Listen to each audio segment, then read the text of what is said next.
जय गोपीजन वल्लभ गिरिवरधारी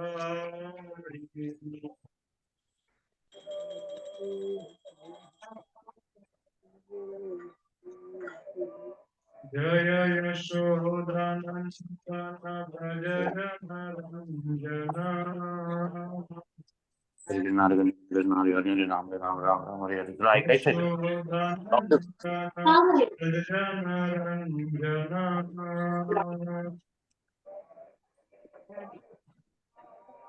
यमुना तीरावनचारिणी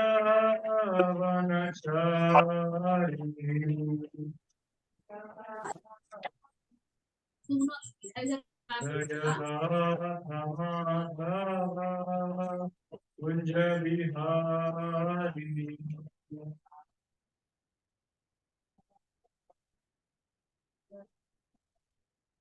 जय राधा माधव कुंज बिहारी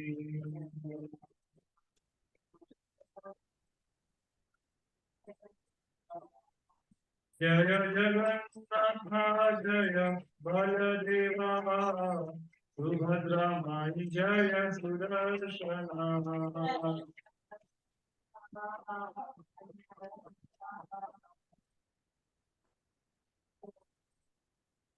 जय राधा कुंज बिहारी राधा कुंज बिहारी राधे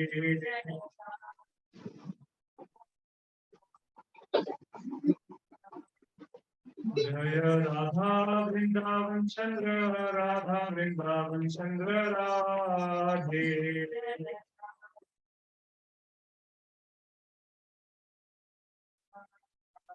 जय कृष्ण बलराम जय कृष्ण बलराम कृष्ण बलराम जय वृंदावन राम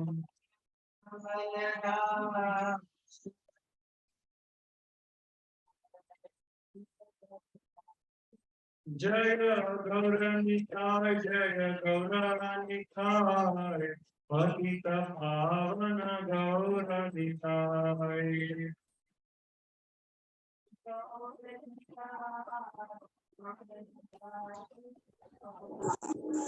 जय जय प्रभुपाद प्रभुपाद प्रभुपाद जय जय प्रभुपाद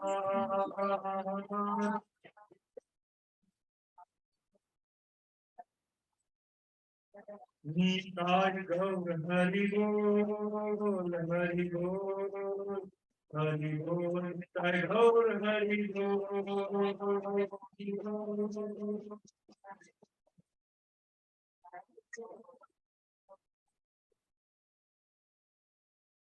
आसन आसन ले लीजिए प्लीज निताय गौर प्रेमानंदे श्री नाम संकीर्तन की जगत गुरु श्रील प्रभुपाद संन्यास ग्रहण महामहोत्सव की जय भाद्रपद पूर्णिमा महामहोत्सव की जय संवेद गौर भक्तवृंद की जय हरे कृष्ण। तो आज बहुत ही विशेष दिन है क्योंकि आज ही के दिन श्रील प्रभुपाद जी ने संन्यास ग्रहण किया था और आज भाद्रपद पूर्णिमा भी है। तो सत्र के अंत में हम लोग प्रभुपाद संन्यास लीला के बारे में कुछ चर्चा करेंगे और उसके पहले आज का जो श्लोक दिया गया है उस पर हम चर्चा करेंगे। So let me share my screen. I am sharing my screen.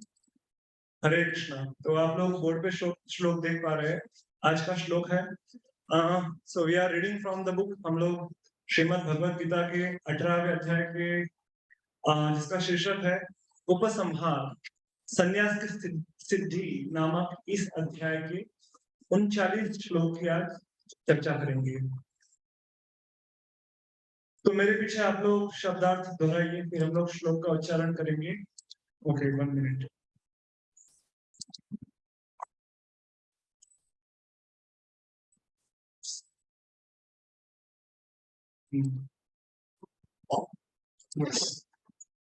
बोलिए यत अग्रे च अनुबंधे च सुखम मोहनम आत्मनः निद्रा आलस्य प्रमाद उत्थम तत् तामसं उदारितं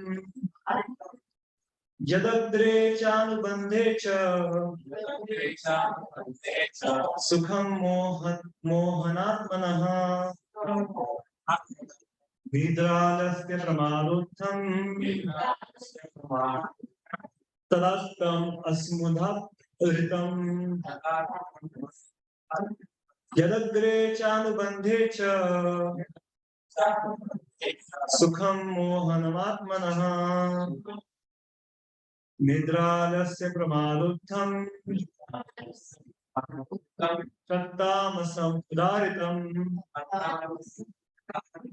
यदग्रे चानुबन्धे च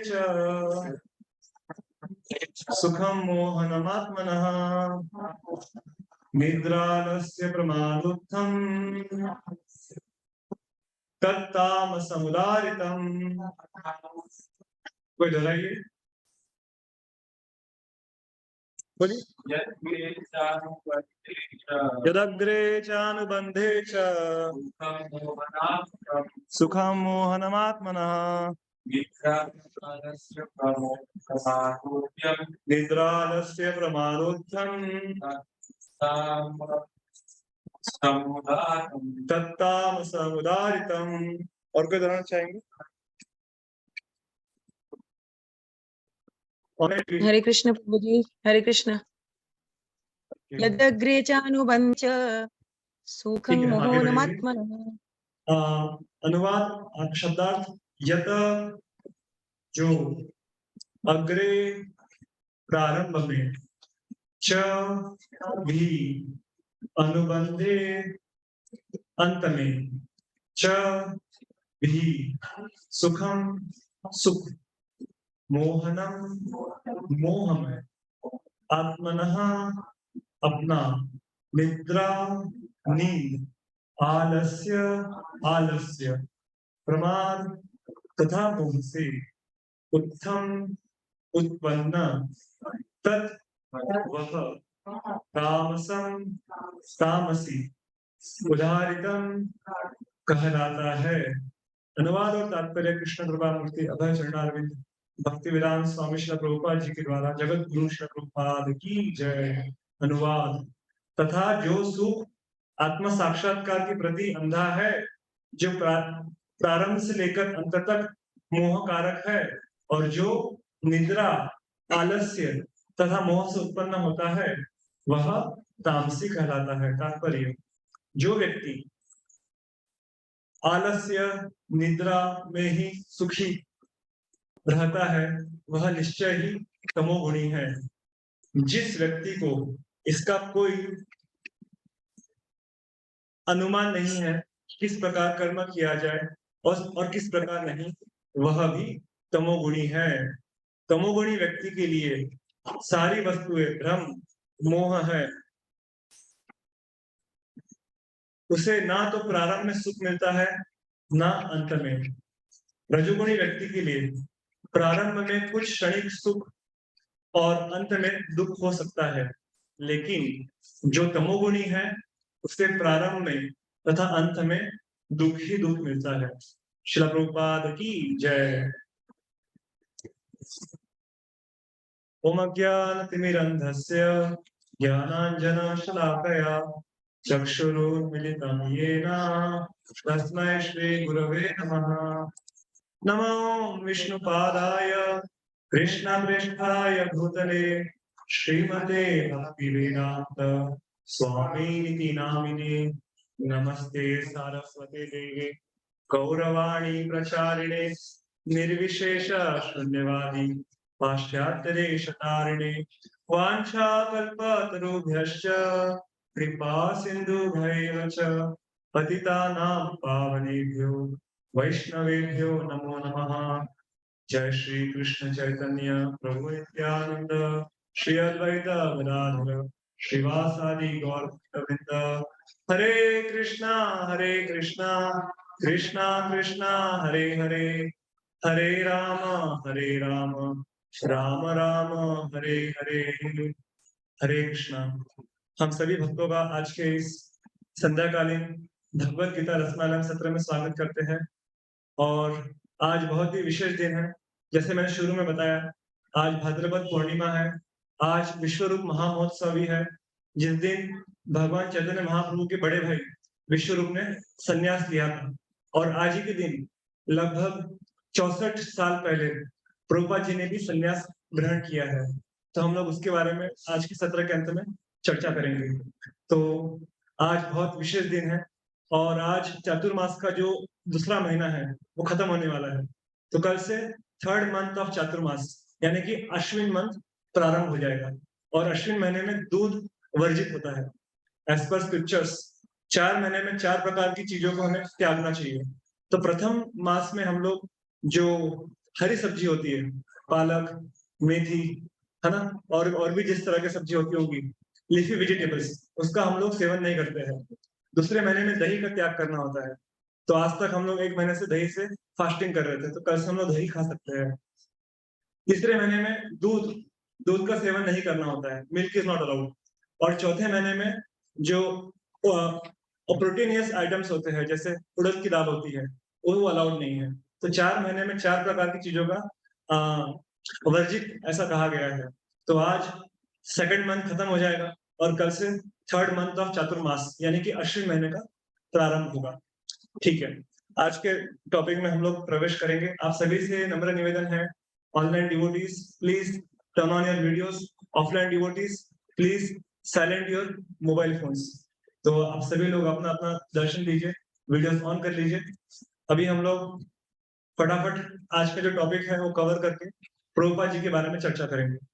तो देखिए, आज का जो श्लोक है मैं फिर से उसका अनुवाद पढ़ना चाहूंगा। तो इसमें भगवान श्री कृष्ण अर्जुन से कह रहे हैं कि जो सुख आत्मा साक्षात्कार के प्रति अंधा है, जो प्रारंभ से लेकर अंत तक मोह कारक है, और जो निद्रा, आलस्य तथा मोह से उत्पन्न होता है, वह सुख तामसिक कहलाता है। तो कल के सत्र में और परसों के सत्र में हमने देखा कि सुख 3 प्रकार के होते हैं। सुख सत्वगुण में भी होता है, रजोगुण में भी होता है, तमोगुण में भी होता है। सत्वगुणी सुख के बारे में सनातन धर्माप्रभु जी ने क्लास दिया था। क्या आप लोगों में से किसी को याद है सत्वगुणी सुख का लक्षण क्या होता है? यस सुकल प्रभु, सत्वगुणी ऑनलाइन डिवोटीज भी टाइप कर सकते हैं चैट में। हाँ सत्वगुणी बताइए। लक्ष्य का सत्वगुणी सुख का ये लक्षण होता है कि परमात्मा को सदैव निरंतर, जिससे हमारा हृदय और हमारा मन पूर्णतः खुशी से भर जाता है।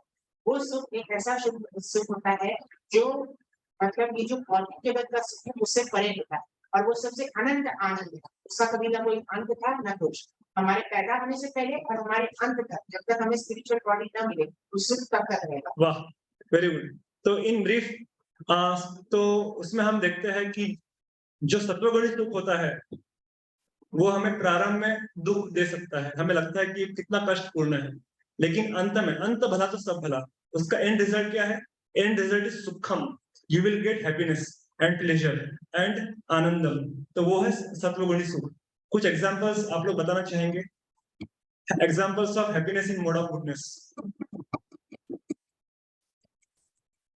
ऑनलाइन डिवोटीज, अगर आप लोगों को कुछ याद आ रहा हो पिछले 2 सत्र में से, तो आप लोग टाइप कर सकते हैं।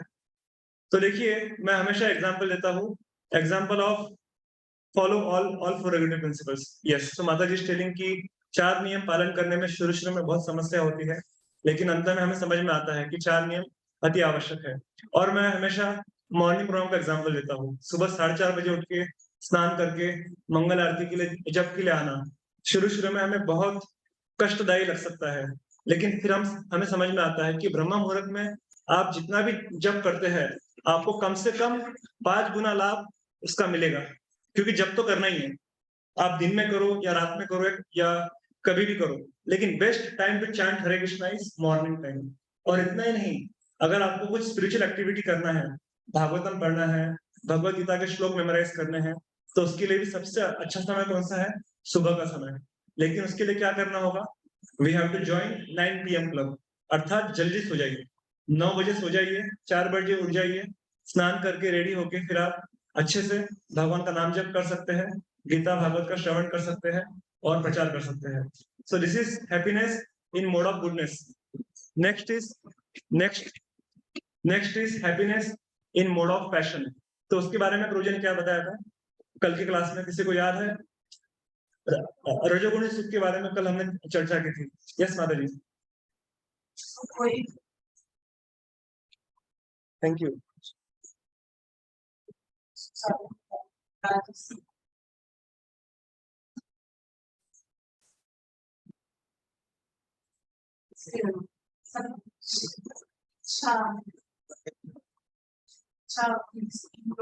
राजा माता जी बता रहे हैं कि जो राजा लोग होते हैं वो समझते हैं कि सबका सत्ता हम लोग जमा कर लेंगे, उससे हम सुखी हो जाएंगे। तो शुरू में उनको सुख दे सकता है, लेकिन वो सुख नहीं है, वो अंत में दुख का कारण बनता है। और यहाँ पे चैट में आया है कि स्टार्टिंग में सुख लगेगा, बाद में दुख मिलेगा। Correct, that which gives pleasure in the beginning और अंत में हमें दुख देता है, तो वो है रजोगुणी सुख। वो एक्चुअली दुखी है वो, लेकिन व्यक्ति को लगता है कि मैं सुख भुगत रहा हूँ। फॉर एग्जाम्पल, अभी जैसे मैं आईटी कंपनी में जॉब करता हूँ, तो मैं देखते रहता हूँ मेरे आसपास के लोग 16-20 घंटे काम करते हैं फॉर गेटिंग अपॉर्चुनिटी, ताकि मुझे प्रमोशन मिल जाए या मुझे ऑन साइट जाने का चांस मिल जाए। लेकिन उसके चक्कर में उनकी तबीयत खराब हो जाती है, फैमिली रिलेशंस के लिए टाइम नहीं मिल पाता, खुद के लिए टाइम नहीं मिलता है। तो उनको लगता है कि मैं इतना मेहनत कर रहा हूँ, मुझे सुख मिलेगा, लेकिन अंत में वो अलग अलग प्रकार के दुखों का कारण बनता है। यहाँ पर एक और कमेंट में है, we are chewing the chewed. Correct. जैसे प्रभु जी एग्जाम्पल देते हैं गन्ने का। एक गन्ना होता है, आप उसको मशीन में डालते हो, उसका पूरा जूस निकल जाता है, फिर भी वो व्यक्ति प्रयास करता है इसमें से और जूस निकालने का, और फिर आखिरी में वो परेशान होकर उस गन्ने को फेंक देता है। उसी प्रकार से हम लोग, जिसके पास सही मार्ग नहीं है, वो क्या करता है, जो मार्ग बाकी लोगों ने अपना के त्याग दिया है, उसी को फॉलो करने का प्रयास करते रहता है, और जब वो परेशान हो जाता है तो उसको शांति चाहिए, तो फिर वो मोक्ष की कामना करता है। तो ये रजोगुणी सुख है। और आज का हमारा टॉपिक है तमोगुणी सुख, happiness in the mode of ignorance. तो इसमें हैप्पीनेस तो कुछ है ही नहीं। देखिए, भगवान स्वयं बोल रहे हैं अर्जुन को कि शुरू में भी तकलीफ है, बीच में भी तकलीफ है, अंत में भी तकलीफ है, लेकिन there is a semblance of happiness. Semblance मतलब छलावा। जैसे प्रभुपाद जी एग्जांपल देते हैं मिराज का। एक सहारा डेजर्ट है, सहारे डेजर्ट में अगर आप जाओ, आपको लगेगा कि इधर पानी है, लेकिन पानी नहीं है, वो सिर्फ पानी का छलावा है। उसी प्रकार से भौतिक जगत में आपको लगेगा सुख है, आप जैसे ही सुख प्राप्त करने के लिए प्रयास करोगे, मेहनत करोगे, समझ में आएगा अरे ये सुख नहीं तो दुख ही है। तो इसलिए भगवान क्या कहते हैं गीता में, आ ब्रह्मा भुवना लोका दुखालयम अशाश्वतम। आप कहीं पे भी चले जाइए, आपको एक चीज गारंटीड मिलने वाली है, दुखम। और वो यहाँ तक कहते हैं कि जो सुख का अनुभव थोड़ा बहुत आप कर रहे हो, वो इसलिए दिया जा रहा है ताकि आपको और दुख मिल सके। वो सुख भी आपके दुख का कारण बनता है। ऐसे बहुत बहुत सारे एग्जाम्पल है, जिसके बारे में हम चर्चा नहीं करेंगे, क्योंकि और भी बहुत सारे टॉपिक्स कवर करने हैं। तो देखिए, इस जगत में दो प्रकार के लोग हमेशा सुखी रहते हैं। एक जो नित्य सिद्ध है, अर्थात जिसका भगवत धाम जाना कंफर्म है, उसको पता है कि अभी मेरा टिकट कंफर्म हो गया है और ये शरीर छोड़ने के बाद मैं भगवत धाम जाने वाला हूँ, I am going back home, back to God, so is always happy. और दूसरा नित्य बद्ध, जिसको कुछ पता ही नहीं भगवत धाम के बारे में, उसको कुछ भी आइडिया नहीं है, वो कभी इस पर मंदिर में नहीं गया या कभी उसने भक्तों का संग नहीं किया होगा, सो ही इज रिलैक्स, उसको कुछ टेंशन नहीं है भगवत धाम कुछ होता भी है करके, क्योंकि वो अपने भोग विलास में लगा हुआ है। तो फॉर एग्जाम्पल, जैसे कॉलेज में आपको दो प्रकार के स्टूडेंट्स हमेशा मिलेंगे। एक होता है टॉपर।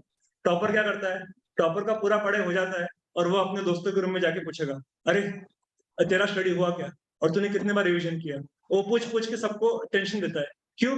उसका पढ़ाई हो चुका है, उसको पता है कल के एग्जाम में मैं 100 में से 100 मार्क्स लेके आऊंगा। और दूसरे कैटेगरी के लोग होते हैं जिन्होंने कभी क्लास ही अटेंड नहीं किया, क्लास भी अटेंड नहीं किया है, टीचर का मुंह भी नहीं देखा है, पुस्तक भी नहीं खोली है, तो वो लोग अपने दुनिया में रहते हैं, पिक्चर जाएंगे, खाना खाने बाहर जाएंगे, मस्ती करेंगे, टाइम पास करेंगे, पबजी खेलेंगे। उनको पता है कल तो मुझे भगवान भी आके बचा नहीं सकता, मेरा फेल होना गारंटीड है।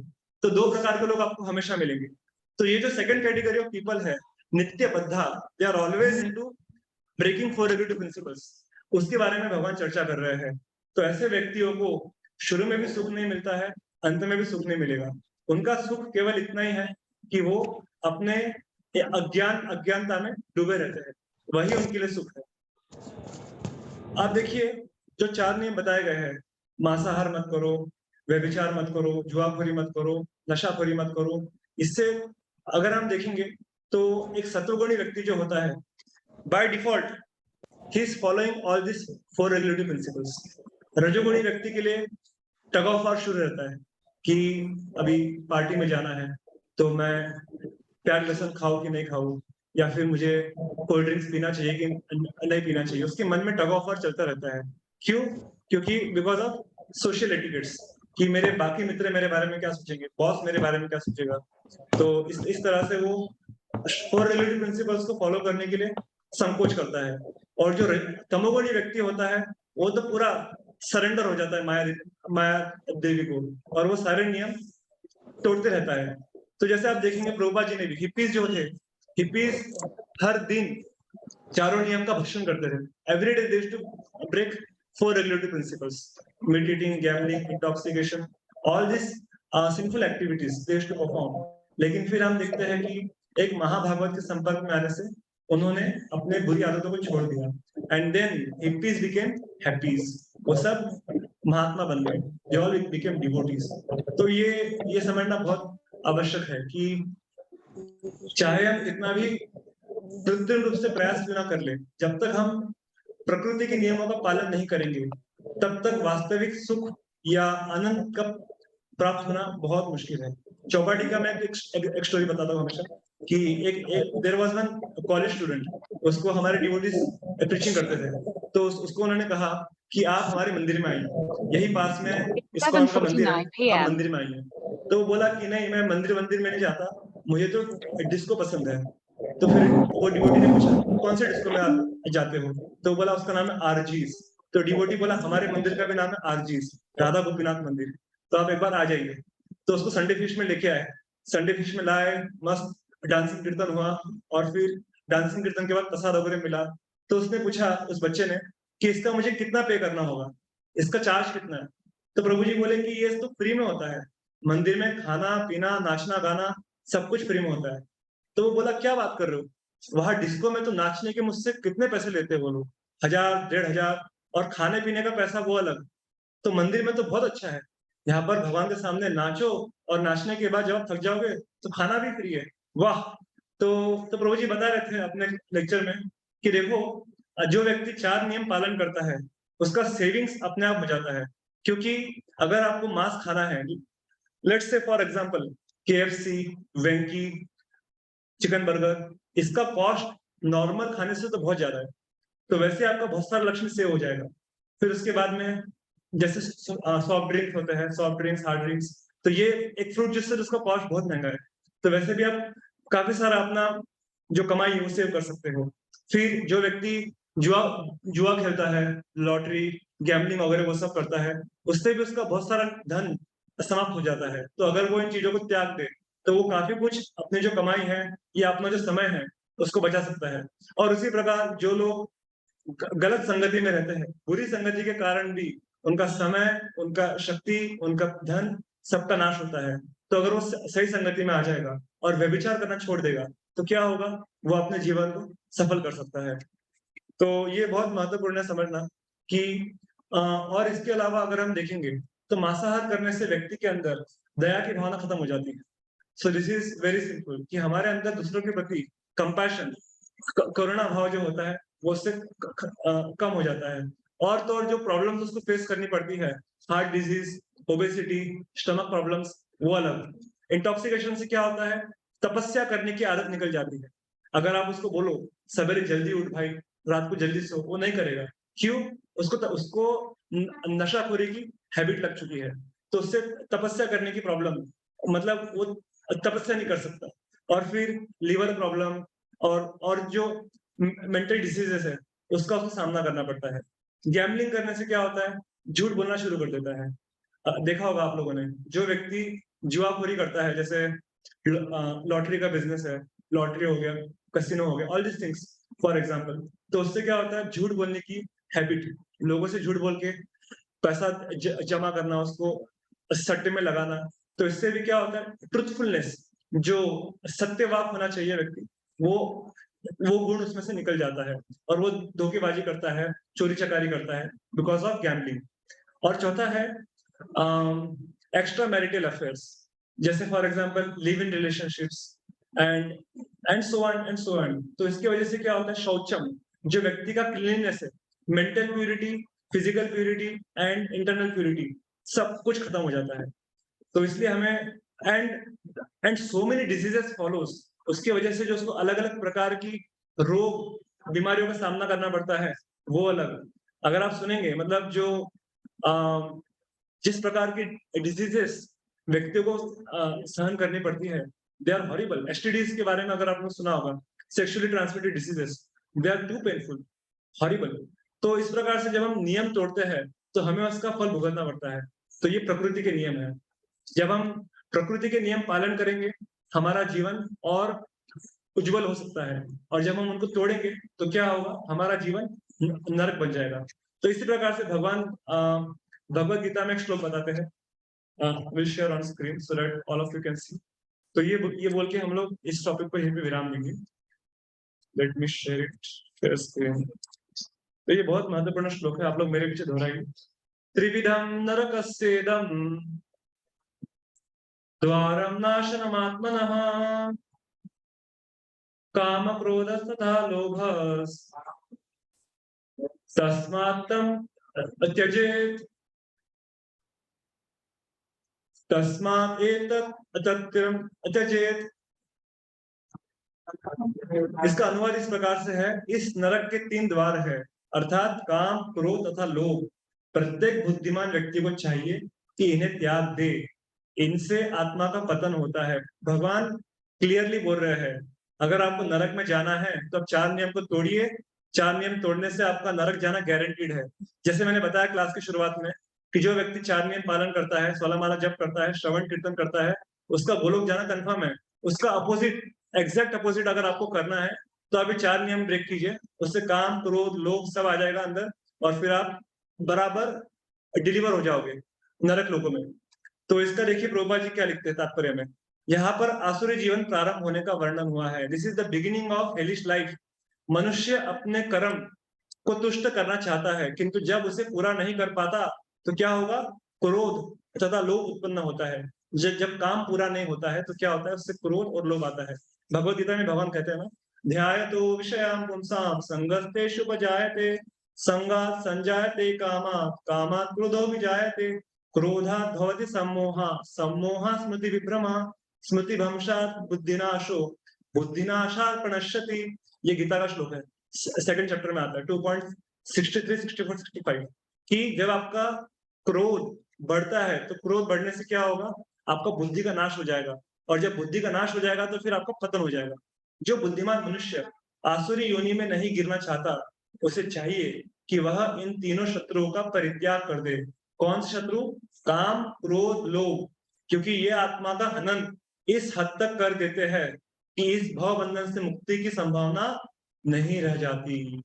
श्रील प्रभुपाद की जय। प्रभुपाद जी बराबर जहाँ पे जो बोलना है वो बोल के उस तात्पर्य को फिनिश कर देते हैं कि अगर हम इन 3 प्रकार के जो दुर्गुण है, काम, क्रोध, लोभ, इसका अगर हम लोग संचय करेंगे तो क्या होगा, हमारी मुक्ति की कोई भी संभावना नहीं रहेगी, और हम जो तामसी लोक है अर्थात नरक लोक, उसमें गिरते चले जाएंगे और फंसते चले जाएंगे। तो ये बहुत महत्वपूर्ण है आज का श्लोक जो हमने देखा, कि सबसे जो 3 प्रकार की हैप्पीनेस भगवान ने बताई है, sukham in the mode of goodness, in the mode of passion, in the mode of ignorance, उसमें सबसे बढ़िया है sukh in the mode of goodness as compared to passion and ignorance. कम से कम हमको सत्वगुण सुख में रहना चाहिए। अगर आप उसके ऊपर नहीं भी जा सकते, कम से कम सत्वगुण में रहने का प्रयास कीजिए, और उसके आगे भी जो लेवल्स है वो भगवान आगे के श्लोक में बताएंगे। ठीक है, जैसा कि मैंने कहा, आज श्रील प्रभुपाद जी का संन्यास महोत्सव है। जिस दिन प्रभुपाद ने संन्यास ग्रहण किया था, तो मैं अगले टाइम में मूव करता हूँ। देखिए आप लोगों को ये देख के अच्छा लगेगा। Let me stop sharing my screen and I will share one document. आज मैं नोट्स तैयार कर रहा था तो मैंने इसमें डॉक्यूमेंट तैयार किया। शिला प्रभुपाद एक्सेप्ट संन्यास। यस। तो चलो, I will show photos and at the end of the class I will show one video. तो वीडियो दिखा के हम लोग क्लास का एंड करेंगे। तो आप ये फोटोज देख पा रहे हो? क्या आप लोग देख पा रहे हो? उनको भी दिखाइए, शो हिम आल्सो। तो ये प्रभुपाद जी के गुरु महाराज है, Shri Srimad Bhaktisiddhanta Shri Thakur Goswami Maharaj Prabhupada. You can also see, show him also. तो ये इन्होंने कई बार श्रील प्रभुपाद जी को स्वप्न में आके कहा कि आप संन्यास लो, आपका संन्यास लेने का समय आ गया है। और प्रभुपाद जी प्लीज कम। और प्रभुपाद जी हमेशा उस बात को टालते थे। उन्हें लगता था कि अभी तो मैं गृहस्थ में हूँ, मैं संन्यास कैसे ले सकता हूँ। फिर कुछ ऐसी लीलाएं हुई कि प्रभुपाद जी को लगा कि अब बहुत हो गया, अब मुझे संन्यास ले लेना चाहिए। तो ये उनके गुरु महाराज का फोटो है जो मैंने दिखाया शुरू में। तो ये उनके स्वप्न का एक फोटो मैंने दिखाया है कि प्रभुपाद जी को स्वप्न में गुरु परंपरा कई बार रूप गोस्वामी पाद और अलग अलग जो आचार्यगण हैं वो आके कहे आप संन्यास लीजिए। और वो विचार करते थे कि इतने सारे मुझे बार बार स्वप्न आ रहे हैं तो मुझे अवश्य संन्यास ग्रहण करना चाहिए। तो फिर ऐसा विचार करके वो मथुरा में आते हैं। मथुरा में केशव जी गौड़िया मठ है, वहां पर आके वो अपने गुरु भाई से मिलते हैं संन्यास के बारे में चर्चा करने के लिए। तो देखिए ये उस मठ का फोटो है। श्री राधा विनोद बिहारी जी मंदिर, केशव जी गौड़िया मठ, मथुरा धाम, वृंदावन। तो यहाँ पर प्रभुपाद जी ने संन्यास ग्रहण किया। This was the temple where Prabhupada took sannyas. और आगे दिखाता हूं मैं। ये प्रभुपाद जी के संन्यास गुरु है। इनका क्या नाम है? भक्ति विज्ञान केशव महाराज। तो इनसे प्रभुपाद ने संन्यास ग्रहण किया था, क्योंकि उस समय तक उनके जो वास्तविक गुरु थे उनका तिरोभाव हो चुका था। तो ये 1959 की बात है, 1959 17 सितंबर श्रील प्रभुपाद टुक संन्यास। ठीक है, ये फोटो देखिए। इस फोटो में आपको क्या दिख रहा है? बीच में प्रभुपाद जी के जो गुरु महाराज है, आई मीन संन्यास गुरु है केशव महाराज, वो बैठे हैं। और उनके लेफ्ट साइड में शिला प्रभुपाद जी खड़े, भक्ति वेदांत स्वामी शिला प्रभुपाद। और उनके राइट साइड में एक और सन्यासी है जिनका नाम है मुनि महाराज। तो ये खड़े हैं। तो इन दोनों का सन्यास एक ही दिन होता है, भाद्रपद पूर्णिमा के दिन। फिर उसके बाद में आप देखिए प्रभुपाद जी का ये सन्यास ग्रहण करने के बाद का फोटो है ना, सन्यास दंडा। सो इन इस्कॉन, आई मीन इन अवर गौड़ीय परंपरा, हम लोग त्रिदंडी सन्यासी कहते हैं, अर्थात जिसने मन कर्म और वचन, बॉडी माइंड एंड वर्ड से भगवान को समर्पित हो गया है। तो ये, और हमेशा प्रभुपाद जी नाम जप करते थे। Everyday he used to chant 64 rounds minimum. हर दिन प्रतिदिन कम से कम 64 माला जप करते थे, ऑन बीट्स और ऑफ बीट्स। तो दिन भर वो हमेशा स्मरण करते थे भगवान के नाम का। और फिर ये उसके बाद का फोटो है। वापस वृंदावन आते हैं प्रभुपाद जी, दामोदर मंदिर में रहते हैं। और श्री श्री राधा दामोदर मंदिर वृंदावन में रह के उन्होंने श्रीमद भागवतम के first canto volume 1, volume 2, volume 3 इसका संकलन किया। और फर्स्ट कैंटो लेके वो अमेरिका गए और फिर वहां जाके उन्होंने इस्कॉन की शुरुआत की। तो संन्यास लेने के 6 वर्ष के पश्चात प्रभुपाद जी अमेरिका गए और फिर उसके बाद उन्होंने वहां पे इस्कॉन संस्था का प्रारंभ किया।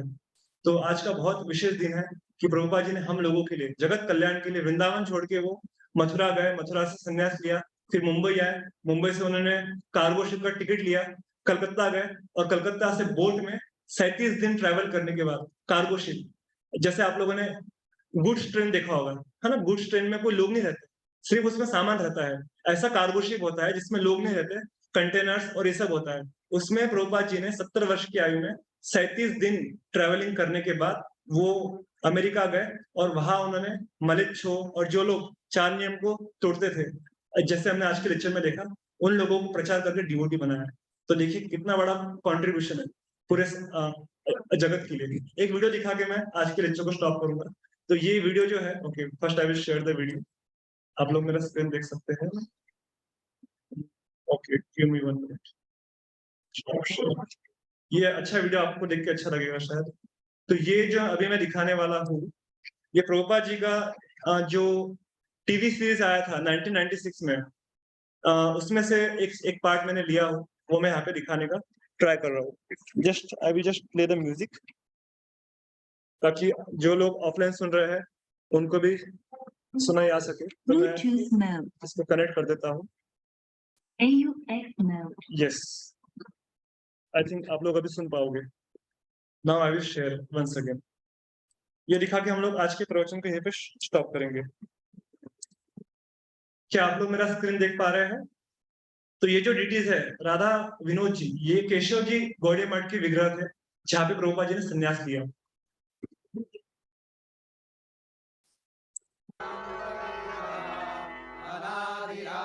गोविंद सर्व कारण कारणम चिंतामणि प्रकटसद्मसुकल्प वृक्षा लक्षावृतेषु सुरभिरभिपालयन्तम् लक्ष्मी सहस्र शतसंभ्रम सेव्यमानम् गोविन्दमादिपुरुषं तमहं भजामि वेणुपणन्तमरविन्ददलायताक्षम् वरहावतं समसिताम्बुदसुन्दराङ्गम् कन्दर्पकोटिकमनीय विशेषशोभम् गोविन्दमादिपुरुषं तमहं भजामि आलोलचन्द्रकलसद्वनमाल्यवंशी रत्नांगदं प्रणयकेलिकलाविलासं तो पीछे जो डिवोटी बैठे हैं वो अकिंचन कृष्ण बाबा जी महाराज जी 24 घंटे कृष्ण का नाम लिया करते थे। तो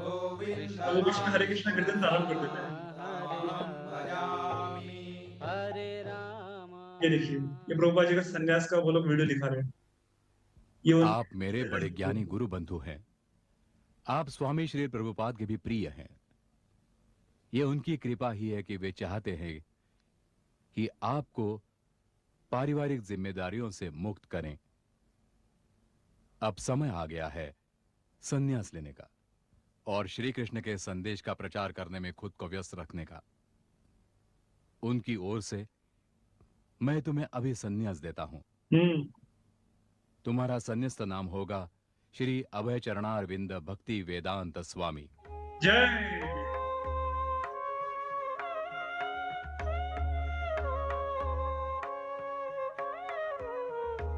तो ये उनका फोटो का वो लोग ने एक वीडियो लिया और फिर उसके बाद प्रभुपाद जी नाम संकीर्तन के लिए निकल जाते हैं। बाकी अपने जो गुरु भाई की शिष्य आगरा का फोटो दिखा रहे हैं।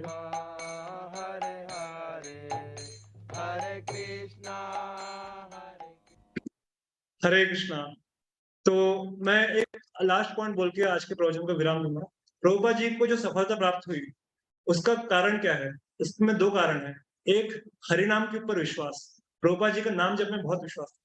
और दूसरा, गीता भागवत श्रवण। प्रभुपाद जी ने अमेरिका जाने से पहले भगवत गीता का ट्रांसलेशन किया था और भागवतम का भी ट्रांसलेशन किया था। फर्स्ट कैंटो जो प्रथम स्कंद है उसका भी अनुवाद किया और साथ में अपने गुरु महाराज की जो किताब थी चैतन्य चरितामृत उसको लेके गए वो। तो उनका ग्रंथ और नाम रुचि इसमें बहुत विश्वास था। तो इस कारण से आप देखिए जिस प्रकार से 11 वर्षों में प्रभुपाद जी ने इस्कॉन की स्थापना की, उतना सक्सेस सफलता उतने कम समय में और भी किसी आचार्य को मिला होगा इसका कोई रिकॉर्ड नहीं। तो इसलिए हम देखते हैं कि ये आज हमारा बहुत परम सौभाग्य है कि हमें ऐसी भक्ति वेदांत स्वामी श्रील प्रभुपाद जी की कृपा से ऐसे आंदोलन से जुड़ने का मौका मिला जहां पर हम शुद्ध भक्ति का पालन कर सकते हैं, उसका प्रचार कर सकते हैं और अपने साथ साथ कई औरों को भी भगवत धाम जाने का मार्ग दिखा सकते हैं। इन शब्दों के साथ हम आज की इस प्रवचन को यही विराम देते हैं। समय हो चुका है तो प्रश्न उत्तर हम लोग कल सुबह भागवतम क्लास है उसमें करेंगे। जगत गुरु श्री प्रभुपाद संन्यास महोत्सव की, भाद्रपद पूर्णिमा महामहोत्सव की, ग्रंथराज श्रीमद् भगवद गीता की, समेत गौर भक्तवृंद की, हिताय गौर प्रेमानंदे। हरि हरि बोल। Thank you all very much for joining today's session. We'll meet again tomorrow morning 7:25 for our Bhagavatam class. Hare Krishna, Krishna Krishna, Hare Hare, Hare Ram, Ram Ram, Hare Hare. Prabhupada ki jai.